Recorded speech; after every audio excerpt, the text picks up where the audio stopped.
Hi, I'm Jay Diamond, Love and Intimacy Coach from jaydiamond.net. Very fresh face this morning. So I've been working with a few clients on a one-to-one, as I always do, and also with my online course Cherished, which we are now entering into week 5. And wow, amazing shifts. And so we've been looking at emotional unavailability, and it's been coming up as a theme.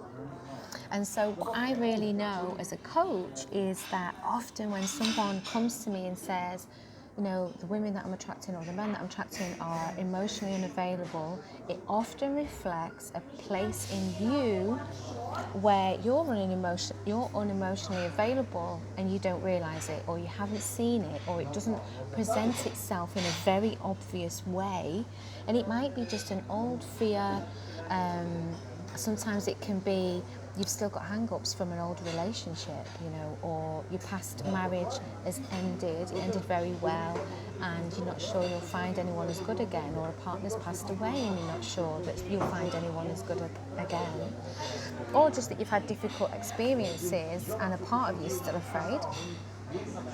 And so I want you to really have a think about this, because women come to me a lot with that, and the way that it shows up is they say, I meet unemotionally available men, the guys that I meet aren't serious, yet what's actually happened is that they are in hiding, like they're hiding in plain sight, either energetically or physically. Now, physically, it's a little bit it's a little bit easier to spot.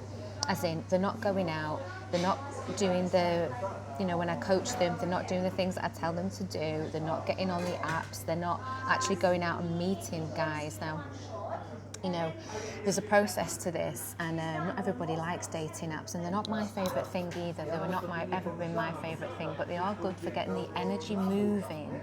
If you've been stagnant, if you've been single for a long time, if you've been meeting the same kind of guys, when you work with dating apps in a particular way, it can be fantastic to move your energy and help you to see where you're blocked. It can help you to see if there's a pattern, what are the kinds of guys that I'm attracting and why am I attracting these guys? That's what you need to start to look at. And you use that as your own self-development. So for me, it's all about the path of awakening sacred love. This is what I teach my students. And we use relationship as a path to self-awakening and to self-healing. Now, a lot of people might say, I don't want to do that, I just want to create love, but without that, you're not going to create the love that you want if you keep going across the same situations, the same problems again and again and again. Does it make sense? So when you start to have a good look at, all right, so here's a pattern, I'm joining emotionally unavailable guys, why could this be? And ask yourself this question: what could I be afraid of? What am I afraid could go wrong, that if I had everything I wanted, what could be the fear?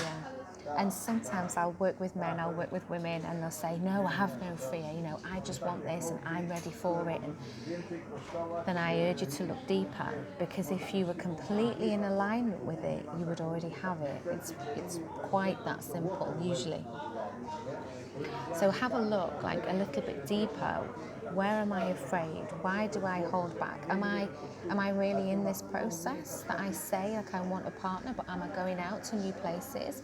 Am I allowing myself to feel uncomfortable to go to new places? When I was a matchmaker, I wasn't a matchmaker, when I used to work for a matchmaker, an unofficial matchmaker maybe, but not as a business. When I used to work for a matchmaker, my job was to interview all the men and to get the lowdown about who they are and what they're doing. Then I would build dating profiles and these kind of things, and then work with a head matchmaker on that.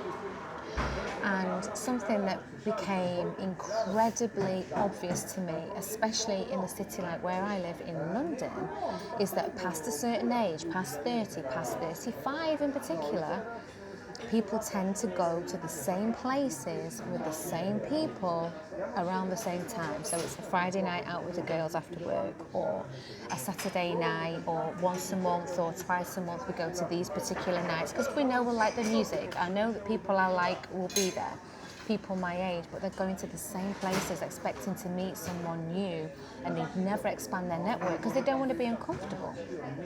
You've got to get a little bit uncomfortable, I'm afraid, in order to get what you really, really want. So anyway, I really want you to, I invite you to have a look at where maybe you are unemotionally available and how that's mirrored back to you in the people that you're meeting. So if you would like a quick start guide of like 5 really easy steps, you can probably complete it in under 20 minutes of getting yourself really like focused in dating, what to put in your dating app that really makes you stand out, how to get really clear about the kind of person that you want so you can be a magnet to that. I've got a free guide. If you look on my Instagram profile, Instagram at Lady Jay Diamond, you can see a free guide there. So you can download that, and I've also got a free video for you about how to attract your soulmate. So check those out and then let me know. So it's jaydiamond, jaydiamond.net, and I'll see you soon. Bye.